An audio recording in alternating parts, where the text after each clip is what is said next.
Hello and welcome to another episode of Tales from a Professional Nerd. My name is Bryan C.P. Steele. I will be your nerd today and any other day that you watch one of my silly little shows. As that today is another special episode being kind of countercast, broadcast, same cast, simulcast, some kind of cast, onto the Kickstarter page for Warzone Eternal. I'm going to use the same format as I did last time around that flips us to the Week in Bryan being at the end of the video. Not to mention, there's a little bit of special information that will need to be addressed for this video as well. Some cool stuff coming up, but that has nothing to do with Warzone Eternal. So let's go ahead and focus on that for now.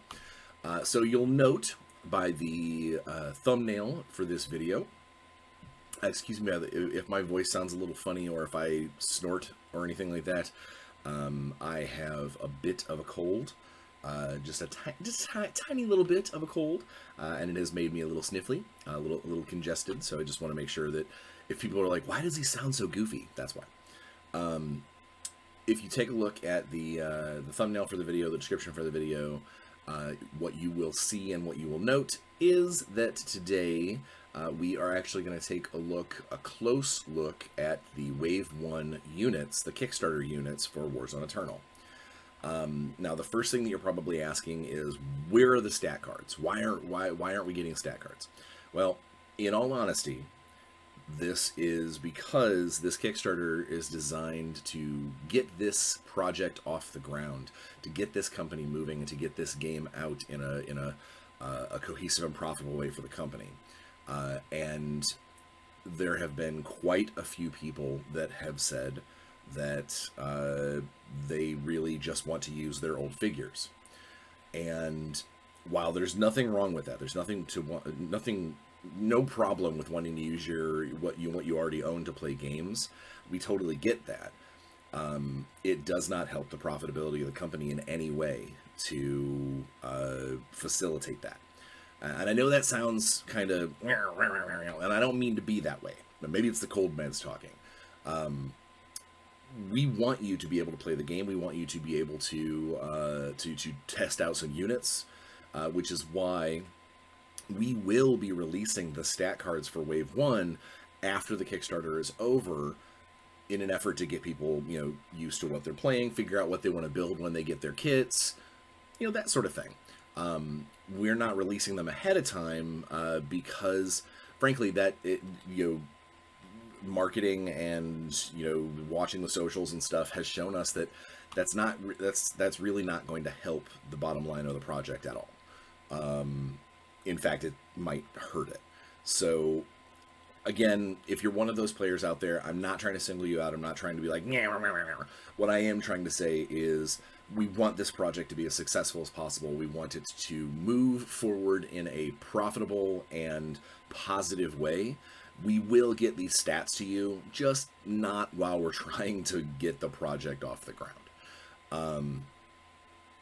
But I did want to. We got lots of people have commented and asked, what's the difference between the units? Why, especially for new players that have never played Warzone in any capacity before, have never read anything about the Mutant Chronicles.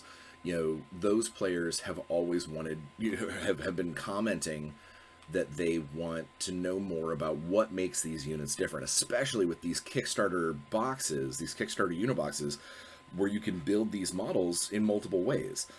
There have been backers that have been like, why do I want to buy, I'm in for one box right now, but I don't know how to build my guys. Maybe I need to get two boxes to build them separately, but we don't know why. Well, I'm going to go ahead and take a second to walk through all of the Kickstarter units to let you know why they're different, what kind of options they might have, give you basically a general idea of kind of the battlefield role that they play, and give you a little more peace of mind knowing that, if you bought two faction boxes, are you going to build nothing but blood berets? Why would I build any golden lions? Well, hopefully I'll give you an option, give you a reason to spread your wings and get into some of these other units if you wish.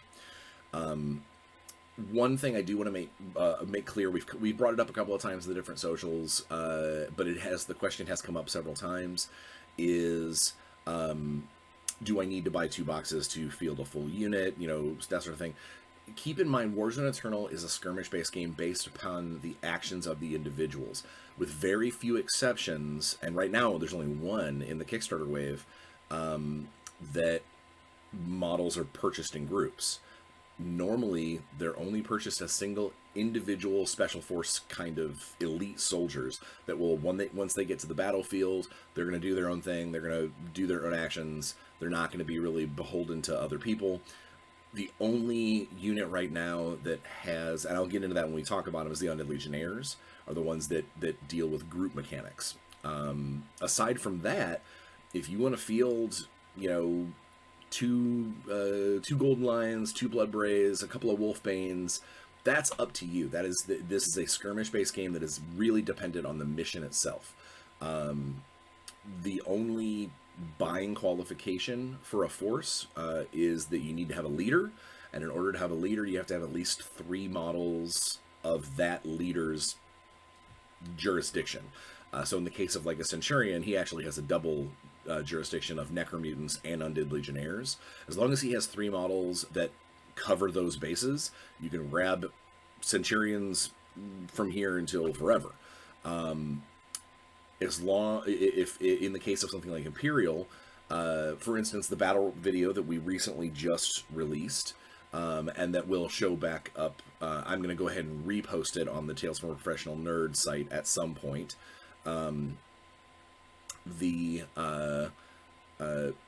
That force, that Imperial force, is mostly Blood Brays and has a handful of Golden Lions in it. The primary leader of the force is a Blood Beret sergeant. Because there are 3 other Blood Berets there, that's the sergeant that he chose to take. There were not 3 additional Golden Lions, meaning that he could not have added a Golden Lion sergeant. If he would have played around and switched his points around, he could have, dropped one Blood Beret trooper, add another, Golden Lion trooper, and then switched the sergeant for the sergeant, depending on what stats he wanted, which kind of special traits he wanted, maybe even equipment differences based on the units.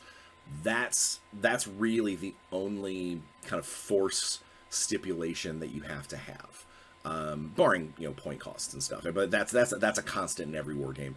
If you're playing a 100-point game, you're not allowed to field 110 points. I mean, that's a given. In Warzone Eternal, if you're playing a 10-point game, you're not allowed to field 11 points. That's just common sense. But when it comes to the actual creation of a force, the only stipulation at this time is you got to have X number of models of that leader's jurisdiction to take a leader, and you have to have at least 1 leader in your force. That, honestly, it's partially narrative to make sure that there's supposed to be someone there giving orders, but it's also there as game balance sake, because the leader ability to move around action and reaction tokens and the leadership bonus that they get from the leader trait, it can be a pretty big deal if you were allowed to just field leaders indiscriminately, because there'd be instances where if you had an extra specialist point here and there, you're like, well, I'll just make this guy a leader. He gets the benefit of being cool, so I'm just gonna drop a leader point on there. You need to have some backup force there to be able to do so. All right, well, I've jawed on enough about the little things. Let's talk about the units. All right, I am going to move my little window over here, so that way I'm trying to talk to you guys directly, but occasionally I am going to have to look at my notes, because a few of the special traits, I know them from playtest, I know them from us, playing the game, here locally, but I do just want to make sure that I get the wording right if I actually going to have to say something directly. Let's start at the top of the order with Bauhaus. The Bauhaus forces, Rangers and Blitzers, are what you can create in the unit box for Bauhaus, the Kickstarter unit box.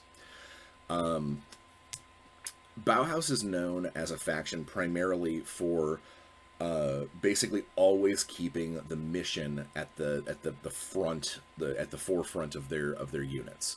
Whatever that mission may be, in the case of Rangers, Rangers can be troopers. You can have Venusian Rangers. You can have a Venusian Ranger leader.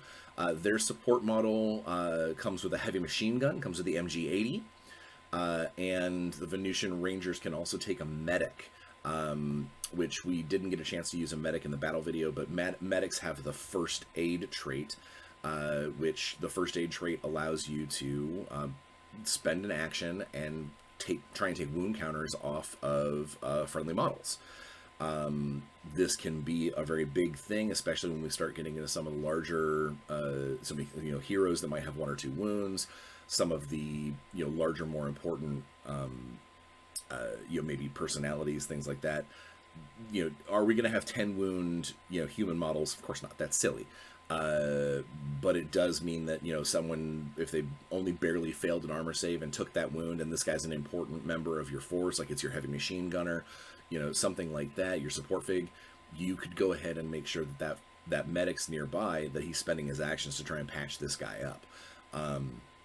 Now, of course, you're spending actions, which means you're spending activations, which means people could, in theory, kind of bait the medic out and maybe use like an ambush reaction to pop him as he moves over to the wounded guy. There's lots of things that could happen tactically, but the first aid option is there, and of course you pay support points to be able to take that medic. The big thing with Venusian Rangers, their unit trait, like the special trait that goes with all of the Venusian Rangers, is a trait called Determination. And Determination is basically showing the fact that the Rangers are dedicated to the cause. Whatever they're being thrown in, whatever they're being used for, they are the mission comes first.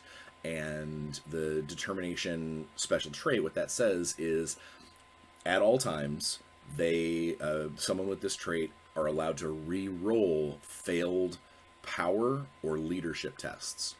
Now, power tests, you don't see that very often for regular guys unless they're being targeted with something that triggers off of power, which is more like dark symmetry spells, things like that. And if that's the case, then these Rangers basically get us almost like a second save. And then leadership tests are very important, because there are several missions that, as we've got planned for the future, mission parameters that require you to take leadership tests. And these Rangers are basically so good at sticking to the course and, staying focused and being determined. They use their leadership, that leadership number, they get to re-roll any fails. This is also particularly important for the Venusian Ranger leader, the actual sergeant in the squad, or the sergeant in this unit, is if you have a Venusian Ranger leader who can re-roll those leadership tests. One of the things that leaders get to do is they can take a leadership test and remove reaction tokens from somebody, allowing them to react a second time, maybe allowing them to dive for cover and then also be able to ambush later or something along those lines. So having the ability to re-roll that leadership test is huge. Not to mention, just having the leader trait adds 2 to your leadership score. So not only are you just better at being a leader, but Venusian Rangers are better at being a leader, and they have a reroll. It's actually really significant. Blitzers, the other way to build some of these models in the Kickstarter box, actually have two special abilities for their unit. Blitzers are designed to be the aggressive fast attack. Hence the name. They hit the ground running. They are there, to try and pour the firepower on to get through all of your enemy's territories and get in there and solve the problem. Finish the mission, score those points on the aggressive. They where Rangers are kind of the mission comes first to all comers. Blitzers are, we go out and get it done. Blitzers, one of the things that they are known for is they're very good at kind of going into an area of a battlefield and maintaining it. They come with smoke grenades, allows them to throw a bunch of cover down. Blitzers can have leaders. They can have an operator. Operators are kind of I don't want to say a catch-all term, but you're going to hear operator quite a bit.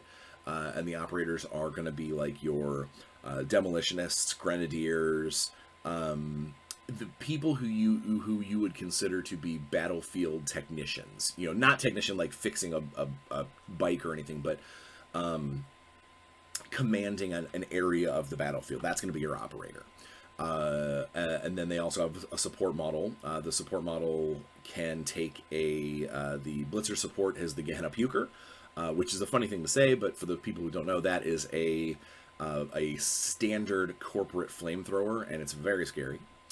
The operator is basically equipped the same way as a regular Blitzer, but they get, in addition to their regular smoke grenades, they also get offensive grenades. They get high explosives and frag grenades, so you can start lobbing little balls of death around the battlefield.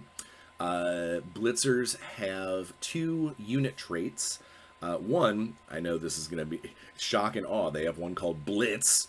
Blitz, it says, I'm going to read this out specifically. When this unit completes a shoot action that resulted in an armor test failure for at least one enemy unit, this unit may immediately perform a free move. Basically, the Blitzers, their whole point is to, you know, fire, move, push. And so what this does is that as long as they're pouring on the offensive, they're taking their time, they're taking their actions to take those shoot actions, they can continue pushing forward toward their objectives, toward that sort of thing. The other thing that they get is Trailblaze, and Trailblaze is a pretty common one that you can find in some other units too. Trailblaze basically allows the unit to ignore rough terrain. So if someone has said, hey, this woods is dense, or you're walking through mud or something like that, and the battlefield has been determined that these are rough terrain traits, the Blitzers ignore that. They don't slow themselves down. They just keep on pushing. So that's the Bauhaus box. They both have their strengths. Both, you know, you're going to get a lot more long distance direct firepower out of the Rangers. Whereas the Blitzers, you're going to need to get a little closer, but they've got a lot of tricks up their sleeve to get there. They might be a little less survivable as far as armor goes than a Ranger, but they get the job done. Let's move on to Capital. So Capital, their box set allows you to build Free Marines and Sunset Strikers. Capital is kind of their general army motif is... they almost universally tend to be fast on their feet. They are I don't want to say hit and run all the time. Sometimes it's hit and stay, but for the most part, they prefer to inflict their damage and move on to something else, or move the target to something else. You know, even if they're not physically moving. Some of this stuff will get reflected better and clearer with, you know, future things like Martian Banshees, the Shark Corps, the basically the jet bikes. When that stuff eventually gets into the force, you'll see a lot more of that fast assault sort of thing. And when I mean assault, I don't necessarily mean close combat. In the case of Sunset Strikers, they're really good at it, but it doesn't mean that like everybody in Capital is that way. Sometimes it's just get up within that, you know, 6 to 12 inches and unload death and then move on to someone else. It doesn't necessarily mean that you actually are getting into combat. Obviously, Sunset Strikers do. But let's talk about how you can build this Kickstarter unit. So the Free Marines are your kind of catch-all universal soldiers. If it's as if you took the basic kind of grunt infantry and leveled them up, gave them better stuff, gave them better equipment, and gave them the ability to you know, fight through it no matter what. Free Marines, they have a leader figure, they have a medic figure, which is, again, medics can be a big deal. They have a medic figure, and their support figure, it carries the D-Pat-9 rocket launcher. And the D-Pat-9, I like saying it like that because Capital is very, go America. I feel like anytime that you would requisition the D-Pat, there would be that sort of wink and a nod, bring me that D-Pat-9. Okay, I digress. Rocket launchers, for the most part, are explosive-based weapons. You're not going to see a lot of like anti-tank individual hits. Like for people who play 40K or some of the other games, you're not going to see a lot of like armor cracking missiles where they just hit one target. Most of the rocket launchers in Warzone are area of effects. They do have higher damage. They tend to be better at shooting larger targets, but they're pretty powerful little monsters, and the D-Pad is no question, or is no exception to this rule. All of the Free Marines carry. They also carry Punisher short swords, which is a big, heavy, thick machete, effectively. Think the giant knife that Arnold Schwarzenegger was carrying in the original Predator. That's or what Billy was carrying in the original Predator. That giant, it looks kind of like a survival knife, but just huge. Punisher short swords are a little bit an even further augmented version of that. The Free Marines collectively have the special ability of Camouflage 1, meaning that if they are gaining any benefit from obstruction, any kind of terrain benefit at all, they add 1 to that.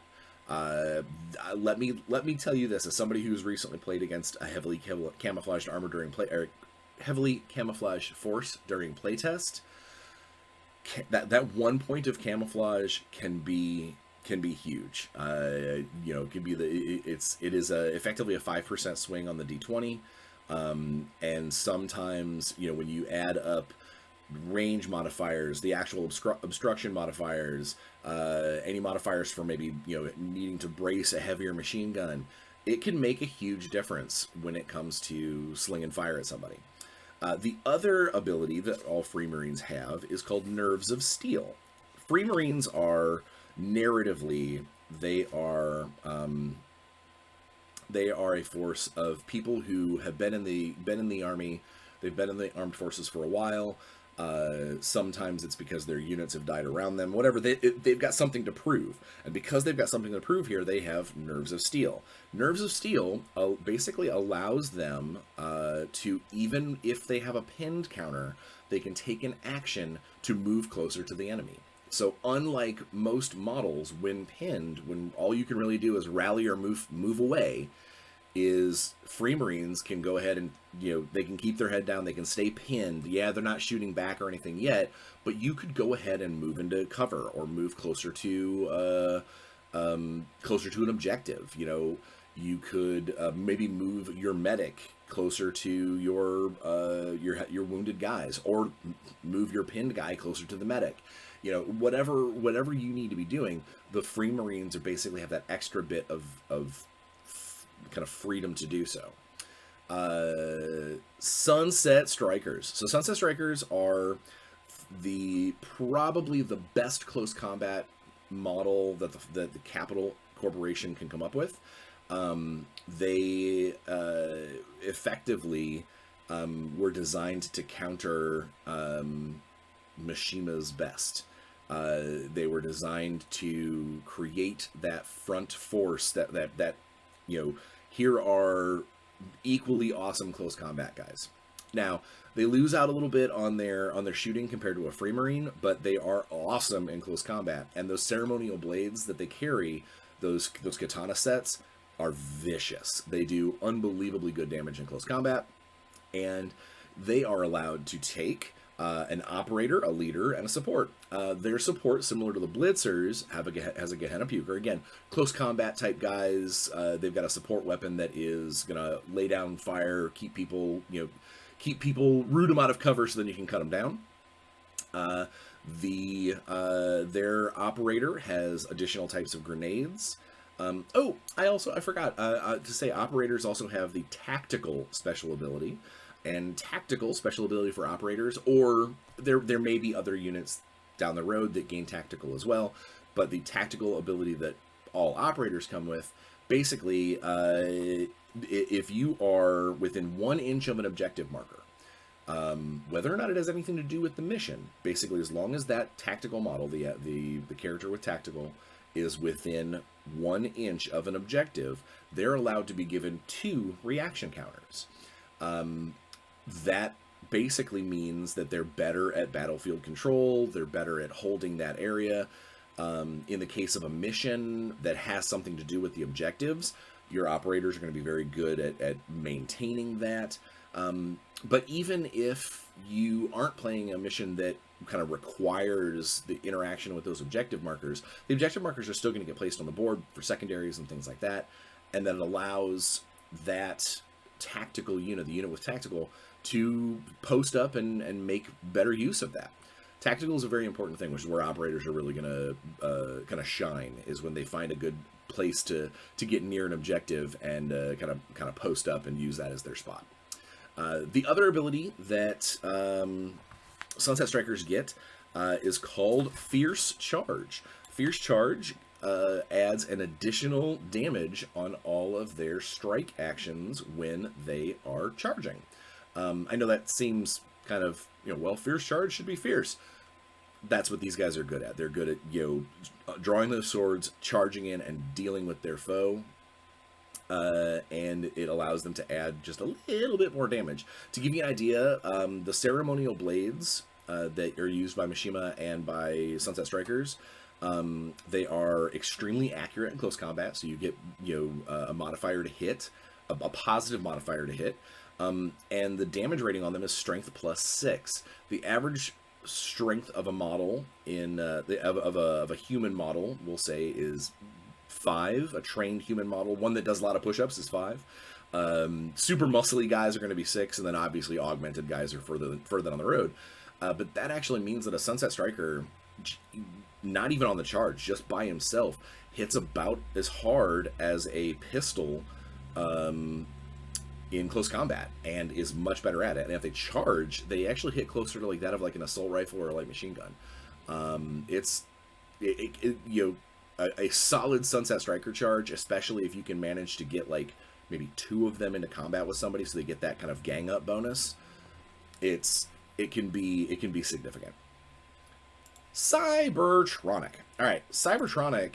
They have one of the most unique Kickstarter unit boxes because their 2 units that they can build are dramatically different than each other. The main unit, the mainstay unit for Cybertronic is the Chasseurs. The Chasseurs are heavily augmented soldiers. They have a decent amount of armor. They've got all these, bionic implants and cybernetic implants that basically gives them great stats, gives them solid armor. They're a solid force. They make up for the fact that's making up for the fact that there really isn't a cheap kind of grunty type unit that Cybertronic kind of can rely on. The Chasseurs are, in a narrative sense, they're expensive to make.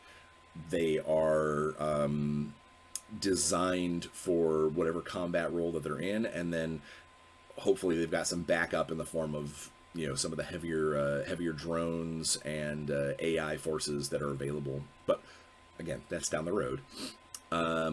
Chasseurs can have, excuse me, apparently my UV cooker for my printer just got done on a particular Mortificator that just got announced. We'll talk about him later. The Chasseurs, you can have basic Chasseurs. They can have a leader in the squad. They can have an operator that comes with additional grenades, special grenades, and their support model has a heavy machine gun. Pretty simple as far as when it comes to what that squad is capable of carrying. They've got a bunch of assault rifles, and they got a bunch of ways to hurt you at range, and they're good at it. aside from the things like the operator has tactical, the leader has leader, the chasseurs and most of the Cybertronic faction have a special power, their trait called networked. Now, networked is a little harder to describe. It's a little harder to explain. And because narratively, Cybertronic is the only force that basically still has thinking computers. They still have AI. They still have, non-radio or laser-based communications. They've got actual computers. And the way this is shown on the battlefield is they have the networked special ability. And what networked does is that it allows you to, let me read it word for word. Networked says, before declaring a reaction, this unit may relocate one of its reaction counters to a friendly unit with the networked special rule within 18 inches that does not currently have a reaction counter. If this unit has the leader unit ability, it may ignore the line of sight requirements when using that ability to target another friendly unit with network. So basically, there's two things that network does. If you are a networked leader, it allows you to manipulate things based off of your leadership. The things that other leaders can do, normally you have to be able to see your person and be able to yell at them and such. The networked leaders don't have to. They basically just call you up on their little headset and go, hey, be good. And they make leadership tests and so forth. The other thing that networked does, and this is the thing that it's probably going to take a little bit of getting used to for players, but I can tell you this, when it works, it is freaking sweet. So basically, if you have a model that has already reacted, so he's got a reaction token already on him, and then something, a situation occurs where you would love for that model to react again. A normal model just can't. They're like, I can't have another reaction token. I'm stuck. A networked model could say, okay, hang on, I'm going to go ahead and react to that, but before I can, I have to take this reaction token and network it over to another model with networked, another friendly model with networked, and throw that reaction token on them, so long as they don't have a reaction token. What that does is that it basically creates kind of a daisy chain of the ability to sort of react and slide and react and maneuver your reaction tokens around the board, freeing up models that your opponent might not. Your opponent might look at you and go, the heavy machine gun's already reacted. I can go ahead and just shoot here indiscriminately or run through here indiscriminately. And then suddenly he goes, but I am going to go ahead and counterattack. But before I do that, I'm going to slide this reaction token. I'm going to network it over to this chasseur who maybe doesn't have a shot at anybody else, hasn't gone yet, whatever. Freeing this guy up to go ahead and take a shot again. And then let's say that, happens down the road a second time. This guy could go ahead and go, you know what? I survived that shot. I'm going to go ahead and counterattack. And before I do, I'm going to take this reaction token that I just got and slide it over to a different guy who has no reaction tokens. You still are effectively using up the reactions of your models. It just basically allows individual models to bank off of each other's tactical awareness sort of thing. Like I said, the networked trait, it takes a little bit of a learning curve, but when it works, it can create an amazing kind of field of fire for one or two guys. And we're talking about the actual Kickstarter figures, so I'm not going to get too deep into it, but we'll say that there are some other figures that are coming down the road that can really benefit from being able to take a couple of shots extra with those big old honking weapons that they have.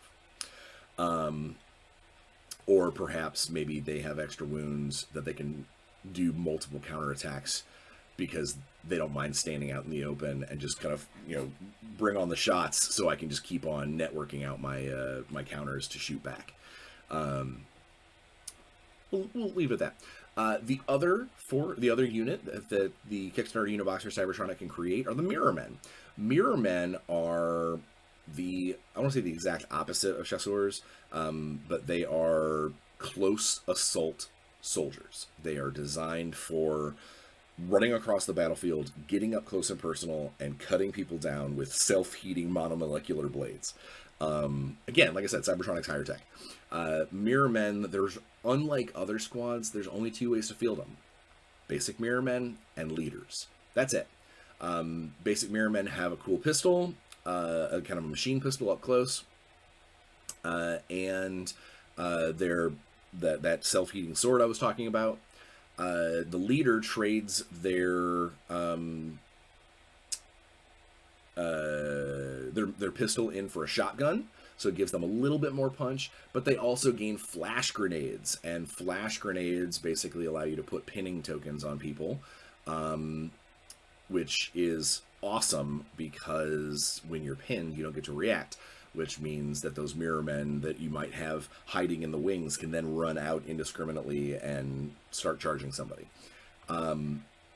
Mirror men have they have the networked trait, but they also have 2 traits of their own. One, we already talked about camouflage. They have a camouflage point of 1, so if they're in obstruction or you're gaining from obstruction, they also get an additional one. But then they also have blur. So mirror men are considered to have like this kind of like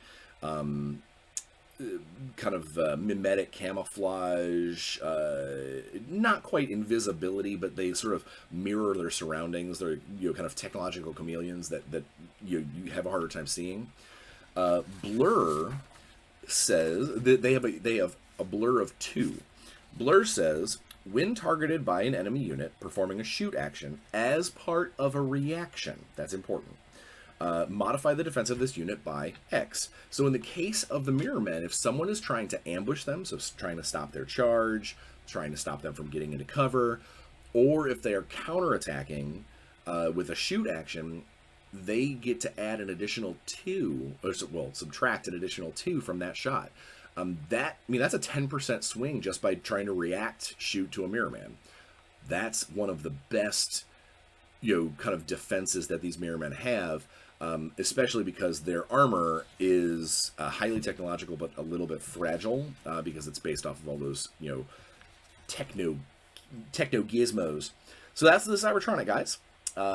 Imperial. We already saw the Imperial in the battle video, but we can at least go through and talk about a little bit about them.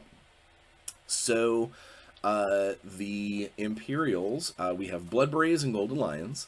Bloodbraze are your these were the universal special forces that were created by the Imperial Force, by the Imperial Corporation. They get a cool handgun, they get a cool assault rifle, and their assault rifle has a combat bayonet on it, which is awesome because combat bayonets gain... so things that have the thrust weapon ability, thrust adds to the damage when you're charging. So if you're charging in with your bayonet, you get a little bit extra than just sitting there, fighting with it. Imperial Bloodbraze are just kind of a little bit, they're kind of good at everything. There is no particular battlefield role that you look at and go, they're bad at this. They're decent at shooting, they're decent at close combat. It just kind of comes down to the situation and who they're fighting. They all have Camouflage 1 as one of their traits that allows them to take good advantage of that obstruction. You can have leader models, you can have medic models. Their support model has a Southpaw RPG. The Southpaw is a scary gun, as shown in the battlefield the battle report. They're a scary set of troops. They also gain the special ability of Driven. Because of their training, they want to get the job done. Driven basically allows Bloodbraze to ignore the suppressive trait on weapons when they're being fired at. Suppressive means that that weapon adds a pin token. If I hit you, it adds a pin token no matter what. Doesn't matter what your armor save says. You can save it by you can critically save it. Doesn't matter. You are still getting a suppressive token because it is designed to keep your heads down or blind you or disorient you or anything like that. Blood Berets, the driven trait on the Blood Berets say they ignore suppressive, which is pretty cool. Golden Lions, a unit designed to fight against corporate forces, as kind of a counter assault type force. They have a little bit closer in quarters combat, almost like urban warfare style weaponry. They can have leaders, they can have support figures, and they can have an operator. Now, their support figure has a destroyer light machine gun. The light machine gun is one of those suppressive weapons that we were talking about. It's basically like a much faster firing assault rifle as far as like the size of bullet, but it's designed to keep your heads down. Their operator though has two different types of really scary grenades, high explosive grenades or plasma grenades, and the other thing that they get is on their operator has the operator and their leader both have plasma carbines. Plasma weapons are just awesome weapons that tend to drain their battery kind of fast as far as the ammo check goes, but they have a special power similar to the flamethrower known as continuous. And continuous means that if you fail the armor save once, you got to take it again. And so continuous weapons are one of the only ways for you to, in a single shot, possibly deal with a 2-wound model. Either burning them down or burning through. And that's the symbol of kind of like, the plasma hitting them and burning through before it, dissipates. The benefit that Golden Lions get, aside from, tactical and leader and all that stuff, I'm going to stop talking about that. They have a special power called Focused Fire. And Focused Fire is basically they are allowed to... This unit's shoot actions with weapons that do not have the cloud, explosive, or projected weapon abilities gain a cumulative +1 damage for each prior shoot action test success against the same target. This activation. For weapons with the burst weapon special ability, multiple test successes from a single shoot action count as only a single prior shoot action success. So basically it allows you to have, if you've got 2 or 3 different models that are, like the leader says, all right, hey, as soon as I'm done going, you're going to get to go right after me. So you're both shooting at the same target. The more hits you do into the same target, the higher that damage is going to go. So these Golden Lions are good at basically focusing all of their shots. Or let's say you post up with a rifle and the same guy goes, shoot again. That second shot, if it hits that same target, is going to go ahead and add 1 damage to it. It really builds up. It is a really great way of cutting through some of those heavily armored guys. Next up, Mishima. So Mishima, you look at them and you go, okay, these guys are good at close combat. It's true. There are not very many models in the game that model for model pack more of a universal close combat punch than Mishima. I mean, obviously there's a difference. There are definitely more combat, shooting combat based guys planned for their force, but overall for the most part they are close combat. They're good at close combat, but it doesn't mean it's the only thing that they're good at. Does that make any sense? I don't know if that makes any sense. This unit box, the Kickstarter unit box, can create Hatamoto and Shinobi. We're going to talk about Hatamoto first because they are an elite special forces. Basically, they're what happens to the samurai, the basic grunt samurais that are elevated to the point of almost like an honorific. So the Hatamotos, they come with cool shotguns. They've got decent assault rifles. Like I said, they're still good at taking shots and stuff, but they're more trained to get up close combat and use those ceremonial blades. They've got leaders. They've got the operator that comes with frag and explosive grenades. And then they've got their support model gets the Dragonfire heavy machine gun, which is that rotary gun that's underslung that people have seen. The two traits that Hatamoto get, the first one is a positive trait, definitely a positive, called Executioner. An Executioner has a number attached to it, in this case Executioner 2.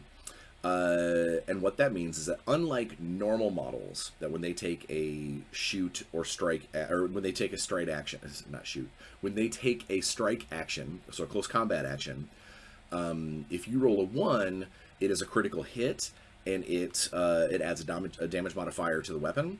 Executioner gives you a number of that number and below. In the case of Hatamoto's, they basically crit in close combat on 1s and 2s. So again, maybe not a huge thing, but it adds an extra 5%. It turns from 5% to 10% to being able to do a damage multiplier of ×2 in close combat. They also have the Honor Bound trait. The Honor Bound trait is a kind of a double-edged sword, no pun intended. Honor Bound says this unit never gains the bonus for overwhelming numbers. So basically, no matter how many Honor Bound soldiers you have surrounding somebody, you don't get that bonus to hit and damage that other models might get for ganging up on somebody. The Hatamoto, they might all stand around you to engage you, but they're still only fighting you one at a time. Additionally, if this unit can charge an enemy, it has to.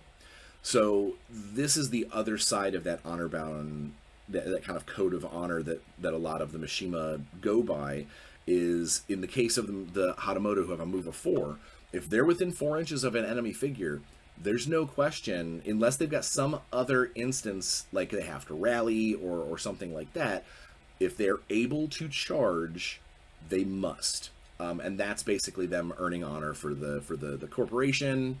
They want to get up in close combat. I mean, honestly, if you're within charge distance with a Hatamoto, you're probably going to do that instead of using your assault rifle anyway. But depending on who that is, let's say that you are within 4 inches of, I don't know, a Nephirite of Algaroth, who is a monster in close combat. You might not want to run up and go toe-to-toe with them. That's where, tactically, you hopefully maybe have maneuvered yourself around, you didn't put yourself into that kind of position, so forth and so on. Hatamoto are also fearless. Fearless, basically, they're allowed to react even if they're pinned. That's huge. Pinned tokens for them, know they can't move any closer to the enemy, but they can still shoot. They can still react. They can still dive for cover, even if they've got a pinned token on them. That's a big benefit. So Hatamoto are, while they are kind of a general, a general unit for the Mishima, they have got their place, and their place is that they are an elite unit, an elite general unit. Shinobi. So Shinobi are sneaks. The Shinobi have a special power. Narratively, they tap into key mystic powers that allow them to kind of slide through shadows. And in Warzone Eternal, this is shown by the Shift trait. And I will tell you, Shift.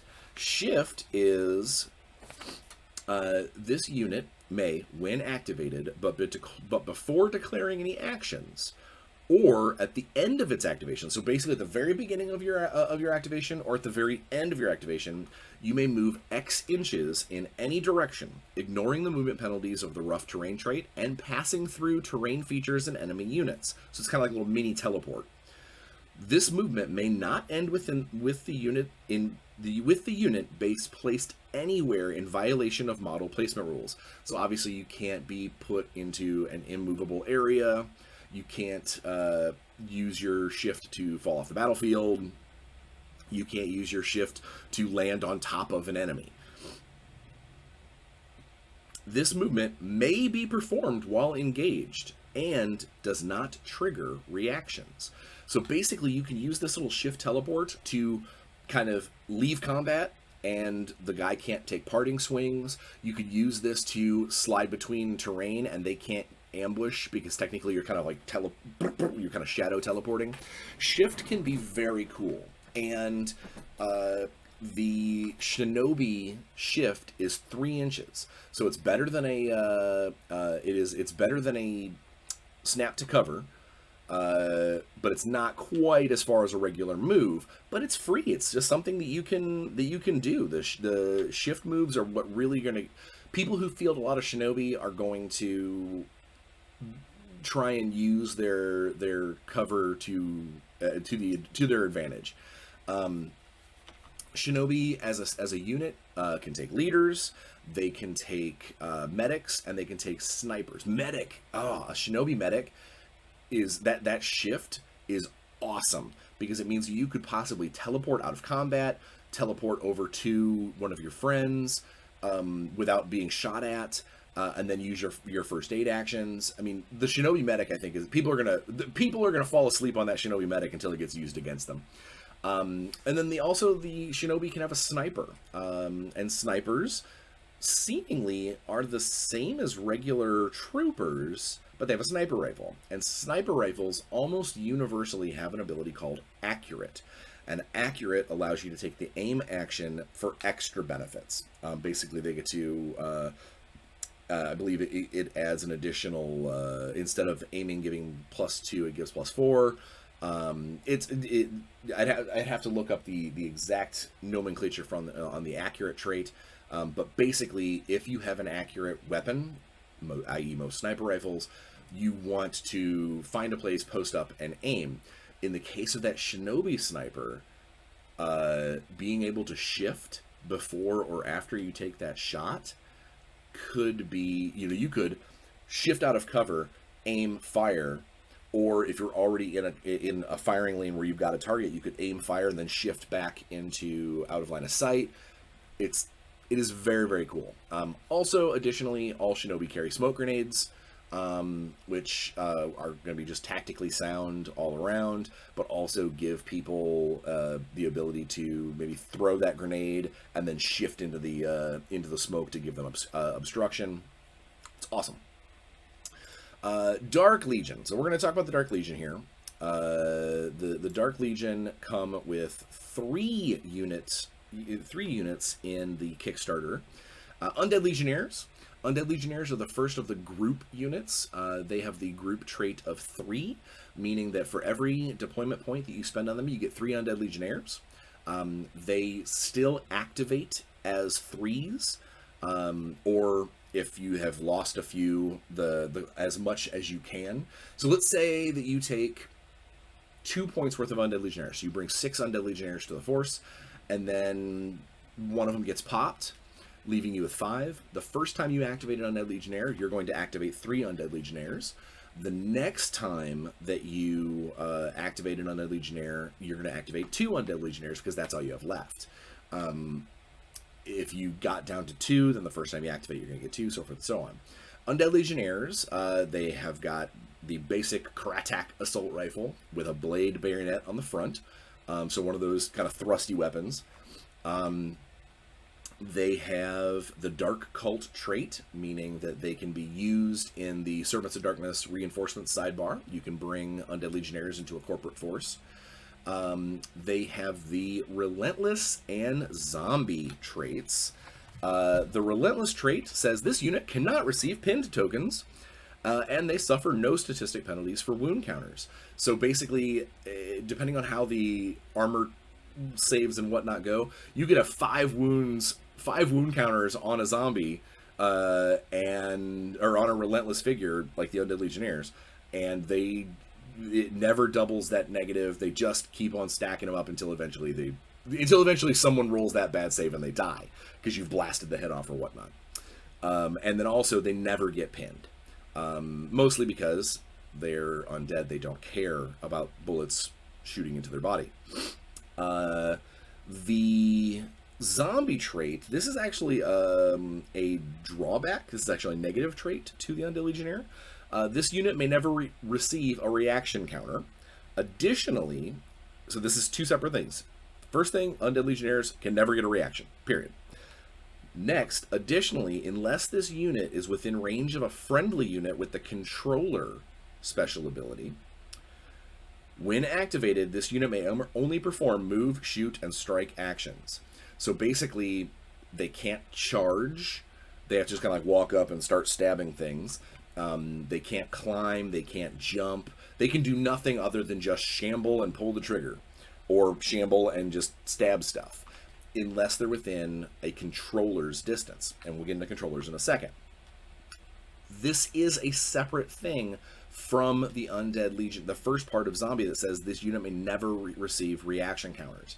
This is important because it means that if you're deciding to play a Horde Undead Legionnaire army, you will have very, very few reactions. Your opponent is going to get to run rampant all over you, which is the way it's supposed to be. We did not want a swarm army to just basically like, all right, do stuff.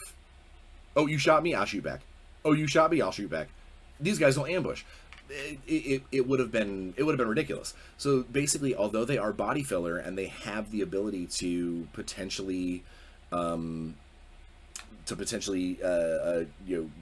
deal some damage, they're very limited in what they can do, and they're very limited in their tactical flexibility. Additionally, if they don't have a controller nearby and the only thing they can do is move, shoot, and strike, is if a mission requires you to take actions, they can't do it unless they're being controlled.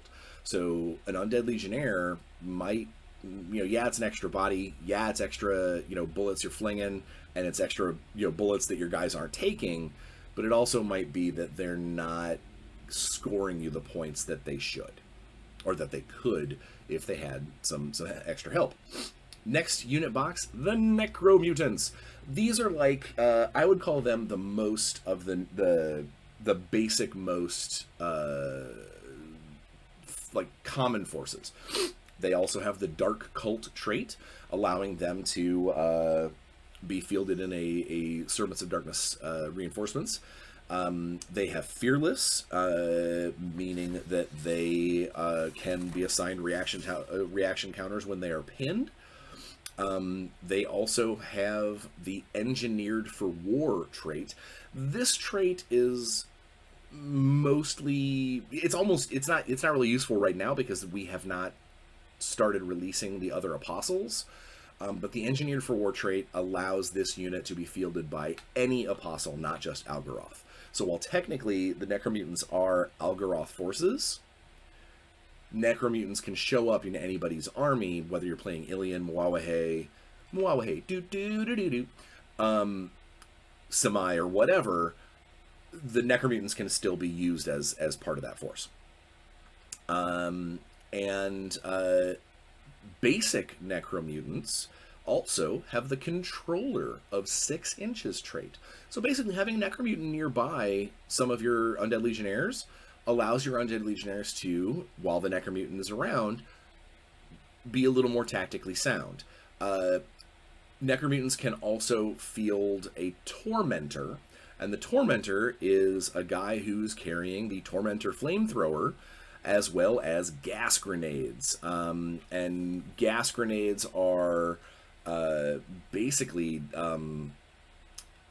offensive grenades that count as smoke, but also stick around and possibly hurt people.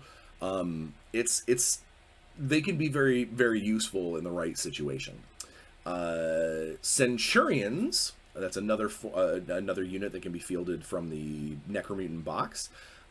They have a cool sword called a Skalak. They have a very powerful handgun called a Vorish. And they also carry just basic smoke grenades to be tactically around. Now, Centurions do not have the Engineered for War or the Dark Cult ability. So they can only really be fielded in Algaroth forces. But they are leaders for both Necromutants and Undead Legionnaires. They have a controller rating of 9. So they have a much larger, on a 3-foot board, a 50% increase on that controller range, so they can make those Undead Legionnaires tactically sound at a much larger area. They have that Fierce Charge to add 1 damage when they charge somebody. And they're so far the only leader in the game that in this first wave of stuff that has 2 wounds. so they can shrug off some extra damage. They also have great armor value. They're a tough critter. And then the last of the Kickstarter Dark Legion stuff, the Razid. So the Razid is the first unit in the game that costs multiple deployment points, and has 3 ways of being fielded. Whether you have the Nazgaroth heavy machine gun, the Ash Nagaroth heavy machine gun, and the Hellblaster launcher. So the Nazgaroth shoots less times, but hits harder. The Ash Nagaroth shoots more times, hits a little less, less hard, softer. That seems silly to say a heavy machine gun hits softer, but you know what I mean. Has a lower damage value, but tends to run out of ammo more often. And then the Hellblaster is a direct fire, symmetry-based rocket launcher. So it shoots a ball of death, and it goes right at you, explodes, does a bunch of awful stuff. Is scary. It also has the Vicious trait, and the Vicious trait basically means that this weapon is designed to hurt those who are already hurting. So it does extra damage, it has a higher damage modifier when you're hitting somebody who already has a wound token. And in close combat, if you have a vicious weapon in close combat, then it actually makes it easier to hit too if somebody's already wounded. Vicious weapons are, I'm not going to say universally are Dark Legion weapons, but they're designed to make the suffering hurt worse. So take that where you may. Now Razids have the Engineered for War trait, so you can field them in any Dark Legion force, no matter which apostle you're following. They have the Driven trait, so they ignore suppressive fire. They also have 2 new traits that we haven't shown yet. They have the Firing Stance. Firing Stance basically allows them to ignore recoil.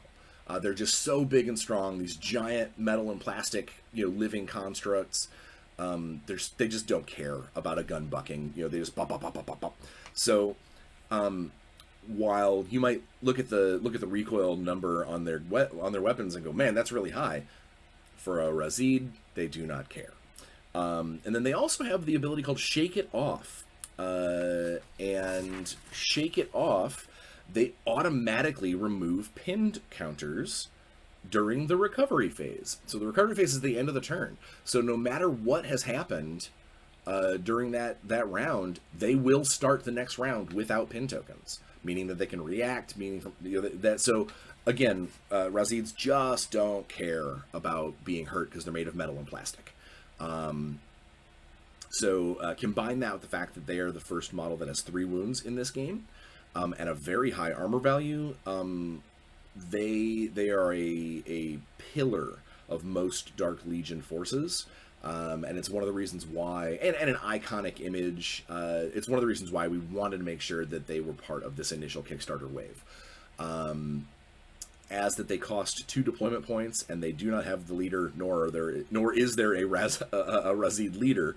You have to take some other stuff in order to take them, and you can't take a bazillion of them because that would be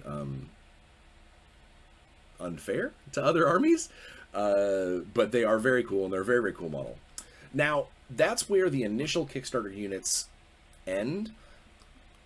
I'm going to go ahead and give you a sneak peek at a model that we just announced, that is currently a stretch goal that we have yet to unlock for people to be able to add on to their armies, and that is the Mortificator.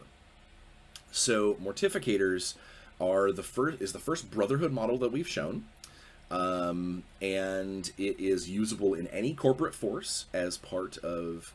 It has. Hang on. Let me get back to this. It has the Advisor special trait.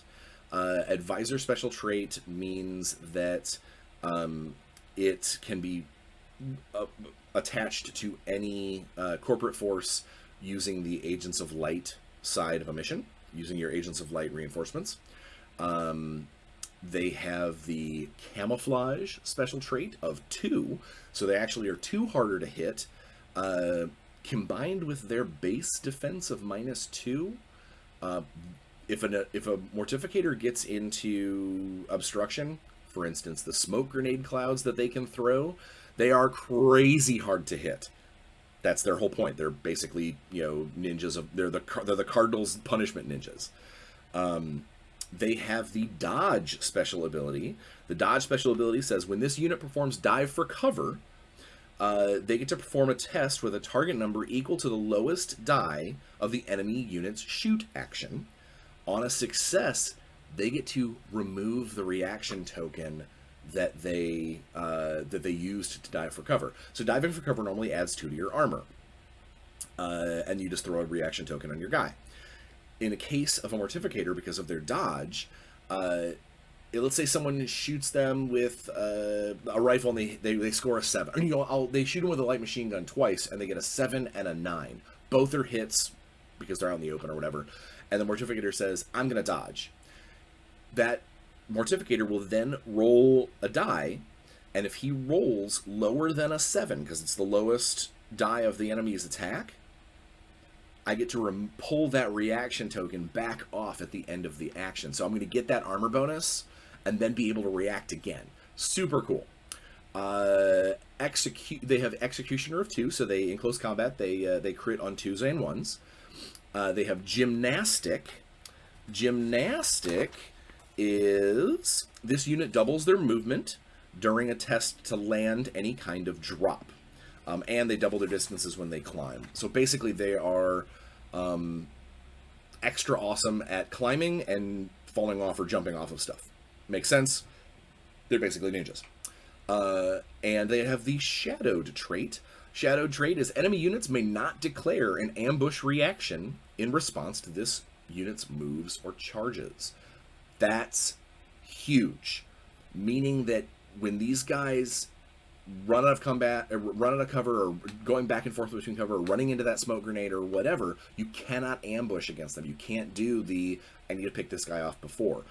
The whole point of Mortificator is to strike while unseen, to slide effortlessly across the battlefield in order to get into combat. Mortificators are chef's kiss close combat dudes, or really close assault. The last trait that the Mortificator has, you'll note the Mortificator has a lot of traits. They do cost a little extra on the support points. They cost 1 deployment point and 2 support points like a Centurion.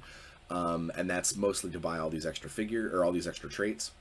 They have the Faith trait of 1. Faith says, during deployment, this unit adds 1 Faith token for X. In this case, they have 1. To their force's central Faith pool. At any time, a friendly unit with this special ability can spend a token from the pool to re-roll any test. That's a big deal. In this case, every Mortificator you bring adds 1 to a Faith pool for your game.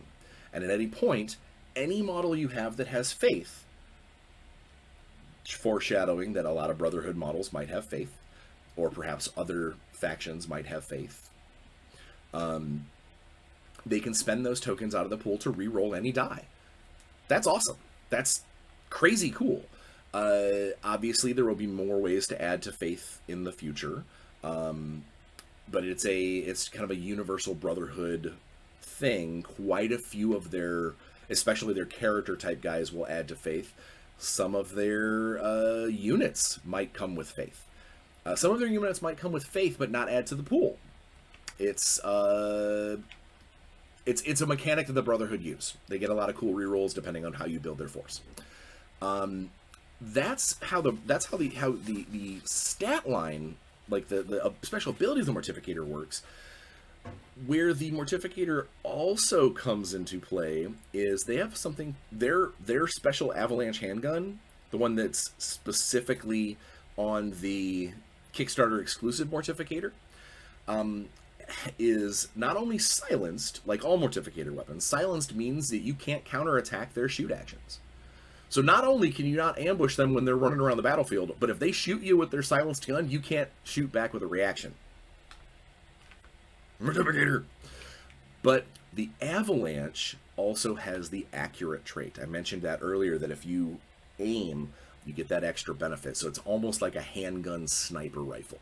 The damage on it, it's obvious, not as much as a regular sniper rifle, but you have that same kind of cool benefit. And that is all of the Kickstarter units in a nutshell that we have unlocked thus far. I hope that was informative. I hope that was entertaining. I like to be. And I hope that gives you an opportunity to maybe branch out and grab some more unit boxes, because maybe you were like really stuck. I really only want to build Rangers. And then you go, man, Blitzers sound awesome. So now maybe you pick up a second box. In that vein of thinking, I want to point out that if you are part of this Kickstarter campaign, and you are like, I really want to add this stuff on later, please, please, please go into your pledge and add that amount beforehand. Because not only does that show us the attention to the Kickstarter, showing that you guys have the love and that you're going to buy these things, going forward, but it also adds to that momentum, it adds to that amount, it adds to the algorithm, and it allows us to hopefully unlock these stretch goals that we've decided to add because, this has hit as hard as it is. So please, please, please, if you are interested, if you want to add, if you want to add 2 Mortificators, 3 Mortificators, let's say that you want to add 5 Mortificators because you want to give some to your friends, or maybe you just want to have some extras of this Kickstarter exclusive model for future use or availability, whatever. Do the math, figure out how much you need to add to your pledge, and please, please, please add it to your pledge, because that is going to allow us to gauge just how much cool stuff we can create and update and plan for the future. So please, please, please add to your pledge if you've got that in mind. Do not say, I'm going to wait till retail, or do not say, I'm going to wait until the backer kit hits. Those numbers are seriously important. So I am pleading as a person who wants to see this game take off in a big way. Add that to your pledge if you can, and if you're planning on it. If you're a Warzone Eternal person, that's the only reason you're here. That's it for us now. We'll see you in all the comments and the socials. If you are here for me, thus begins the week in Bryan. Dun, dun, dun, dun, dun, dun, dun, dun, dun, dun. All right, so the week in Bryan, got to play our Strahd game last, or no, we didn't play the Strahd game again.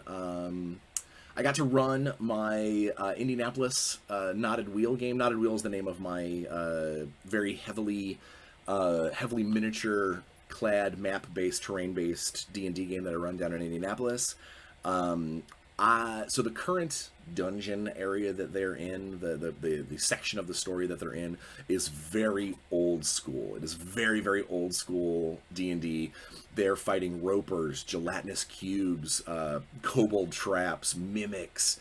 There's a couple of things that are in the wings that they have yet to deal. But this is very much, I designed this to be an old school feel with a couple of new things sprinkled in. And my moment of fun as a dungeon master in that one was a wizard, an illusionist wizard, just after dealing with a room full of traps and slimes and ropers, sees a room filled with chests and kegs and things, and it looks like a treasure room. And one of the players makes the offhand joke and goes, "A room full of mimics." Little did they know, totally true. Wizard goes, "All right, I'll check this out." Invisibility. And then he strolls into the room and immediately, with his first round of actions, walks right onto one of the squares that I had set up with a little kobold bear trap. So imagine, if you will, invisible wizard walking into this room, very careful, wary of all of the objects to make sure that nothing is a mimic, nothing's going to try and reach out and grab him. And he steps down hard on a tile and it goes, chunk! Ah! And he starts screaming and wakes all the mimics up. They start, thus begins this mimic combat. And it was tons of fun. And he even tweeted about it the next day on his Twitter that was like, "So when you're the illusionist, do not be the tank." It was funny. It made me laugh. I've been playing a lot of, getting a lot of playtesting in for Warzone Eternal stuff. Most notably, kind of the next wave of things. Painting-wise, I've been painting on some demo stuff and some commission work. Other work-wise, I'm knee-deep in a very, very cool Transformers role-playing game product for Renegade. Again, Essence 20 role-playing games is my primary focus when it comes to that aspect of my job, and the Essence 20 Transformers role-playing game is gonna be awesome. I know it's not out yet, and I know I'm teasing people by saying this, but if you are a Transformers fan, and let's say that you're a Power Rangers fan and you got into Essence 20 because of G.I. Joe or Power Rangers, Transformers is going to be pretty top-notch. I think that people are going to really, really dig how that game plays. And not to, pull on my pat myself on the back too much, but the first big adventure arc and one of the first couple of big source books are yours truly. So I might be biased. Let's see, what else? Oh, yeah. The big, the giant floating elephant in the room, and that is, we have, my wife and I are taking a role-playing game cruise with Satine and Jameson next week. So there will be no video next week. Sorry.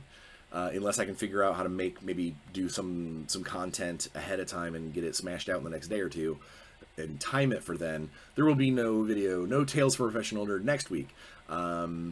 So it also means for people who are watching socials for the Kickstarter, you will want to refer everything to Alex or the Kickstarter page itself, because I will have sporadic internet content at best, and I'm kind of stepping back for that week to enjoy my gamer honeymoon with my wife. So that's pretty much it. Weight losses continue to be normal, still sitting at that 60-pound mark. I'm probably going to gain a little next week on the boat, which is fine. I'm not sweating it. And things are awesome. Things are great. The Kickstarter's doing well. Needs to do better, for us to be able to really smash out some new cool stuff. So tell your friends. Again, things with Renegade I can't ask for better. It's great. I like where I'm at. I love where it's happening. I am a happy professional nerd. You know how it goes. Like, share, subscribe, comment below if you want to be part of the comment raffle. Keep in mind, this is going to be the last video. For the month. So this will be the one that has the May comment raffle. Well, this will be the last chance to get in the May comment raffle. So comment something below. Get in on getting cool stuff. Aside from that, you know how it is. Enjoy yourself, be safe, get vaccinated, wear your mask. I would be remiss to not make a mention of all the people right now, especially in Texas, that are hurting from school shootings in America. Please, please, please be safe. It's a very sad instance. I try not to get too terribly political in this. So I'm not going to go on a tirade or anything. But it's time to open our minds and our hearts a little more than planting our heels and trying to keep all of our toys. I love you guys. I'll see you in 2 weeks at least on the socials if I can.